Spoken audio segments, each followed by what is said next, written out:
Hi, I'm Beth Weise. I'm a science writer with USA Today, and we've had lice twice. Now, no matter what you do, you're going to have to do a comb out. There's really no way around it. People imagine that there's some wonderful, great product they're going to be able to use, and they're never going to have to do what, once you have lice, you will learn to call fine-tooth combing and nitpicking. And those phrases will never mean the same thing to you again once you've actually done it.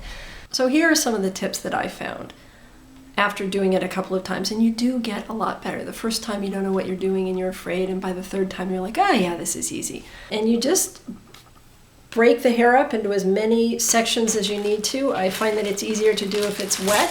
I found that if you've got girls and they've got long hair, you definitely want to invest in a bunch of these guys, because that way you can pull the hair back and keep the hair you haven't done away from the hair you have done, and once you've done it, you can twirl it up and keep that out of the way.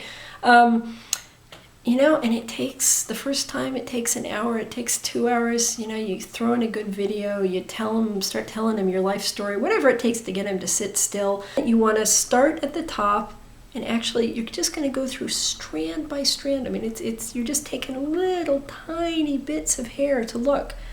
And I'll show you on myself, and I also did it on my daughter. You always want to bring the comb through. I'm going to wreck my hairdo. Bring the comb through so that nothing could possibly escape. There's still a lot of social stigma attached to lice. And I know this because after we found that first lovely little bug on my daughter's head, we had to go up to the drugstore to get some more detangler. And when we walked in, there was a long line of people waiting to get to the checkout stands. And I ran into someone that was a mom at our preschool, and she said, oh, how you doing? And I said, oh, we're doing fine, just doing a little shopping. But of course, my little girl walks up, bold as brass, and said, I've got lice.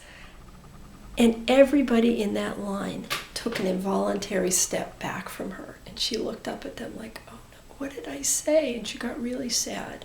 So I know that there's a lot of social stigma attached to lice, but I also know, after doing a lot of research, they're just insects. They don't carry any diseases. They really don't do anything to us except cause hysteria and make us itch. Not that you want lice, mind you, and you want to get rid of them, but really, they're not dangerous. They're just annoying.